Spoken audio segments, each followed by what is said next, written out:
Alright guys, so here I am. I finally figured out the direction that I had this in. It took me a little bit.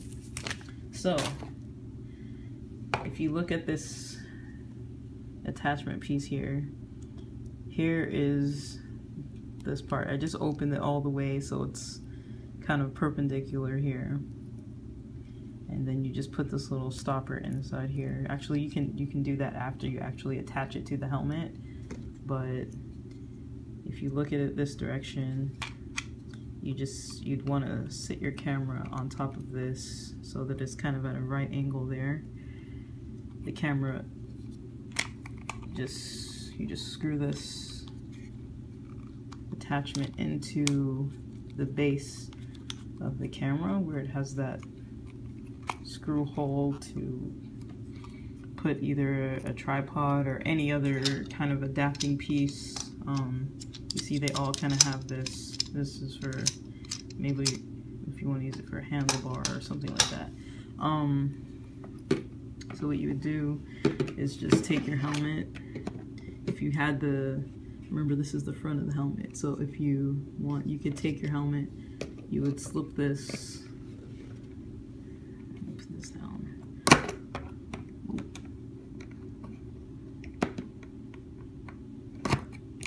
It's not really this hard, I'm just at a really weird angle here. Helps to be able to see what you're doing. I don't have good lighting. Alright. So it just slides in like that. And then you see here, you want to make for sure you put this piece in here. It stops it from being able to, you see when you pinch these sides, this will pop right out if you push up on it. If you put this in here, it'll make it less likely for you to be able to pinch the sides of this. You notice you can't pinch the sides of this at all. And it'll still cut down on some of the rattling sounds. So here's what it would look like, pretty much. It's a little crooked at the moment, but you can adjust it.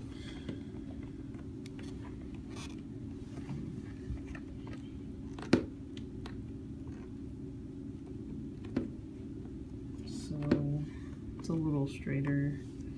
You can adjust it. Maybe if you look down a lot while you're riding, you'd probably put this down a little bit more, tighten it up. So let me pan out a little bit so you can see. So this is pretty much what it would look like.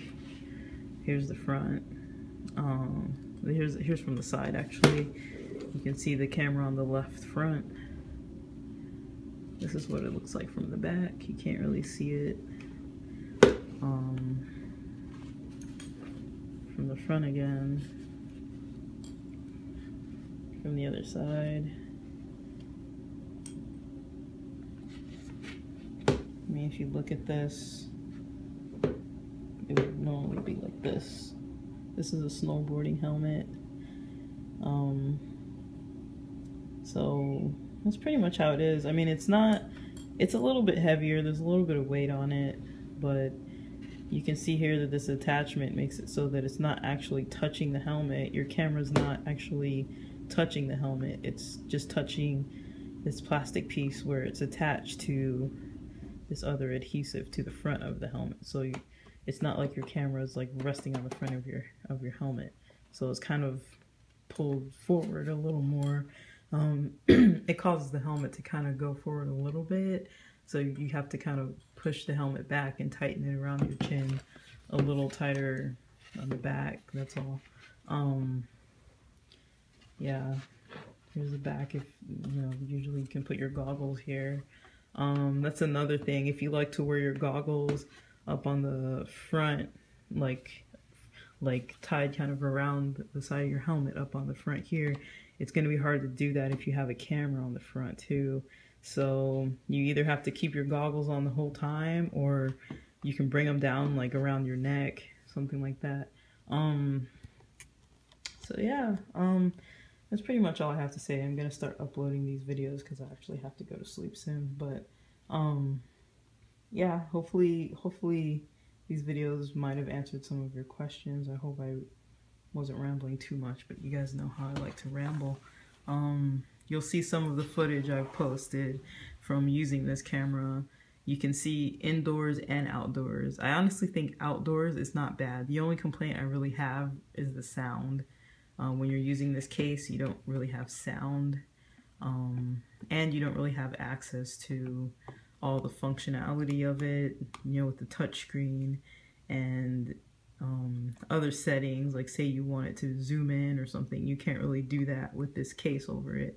So if you're riding down a mountain and all of a sudden you want to like zoom in on one of your friends or something, you can't really do that unless you take the case off and have the camera in your hand. And once you're holding it with your gloves on and everything, it's going to be hard to put it back into the case and make sure that you're actually getting the picture that you set it up with.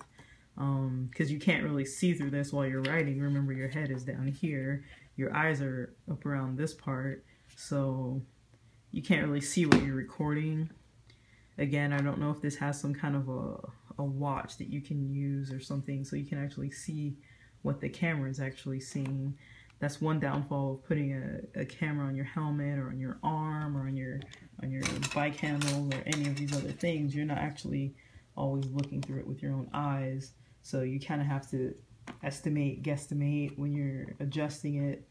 What I did was I adjusted this kind of focused a little bit down, but at the beginning of the snowboarding video, when I'm just doing one really slow run down on some icy bunny slope, you can see that this is just really loose because I didn't tighten it, so don't worry about that. But you can see that you can't even see what I'm doing. It just looks like the camera's staring at the snow because my eyes are down here and I'm looking at what I'm doing, adjusting my bindings, and then the camera's up here staring above what my eyes are staring at, which was the snow. So that's one thing that I can see as a downfall, is if you're kind of like doing other stuff, you might want to, you know, put the camera down a little bit, just to make sure it captures kind of what you're looking at, or adjust your own head and put your head back a little bit so you can kind of make sure the camera's capturing what you need. Yeah, I don't know if I have any other real comments or anything. It's just my general opinions of the camera. It's I mean, I didn't know what to expect at all. I watched some reviews and I was like, okay, it's not too bad. I've had another Vivitar camera before and this one is better. This camera is better than some of the earlier digital cameras I've had. I actually do really like that it has a touchscreen on it. That's really cool. But then again, you know, as I said, the sound is really the major issue for me. But it's pretty clear, especially outdoors. Outdoors, I didn't have any problems with the clarity. When you're doing a playback on your camera, I noticed it doesn't play back the whole video. So the video I have when I was writing down a little bit, going really slow, it didn't play the exact whole entire video. So I was thinking at first, oh, it only recorded like a minute or two. But then when I went and I took the SD card, the micro SD card, adapted into this SD card, and I put it in my computer and I played back the video, it played back the whole entire thing. So I was thinking like, oh, it doesn't even record more than like a couple minutes at a time. But it ended up recording everything that I had pressed record for.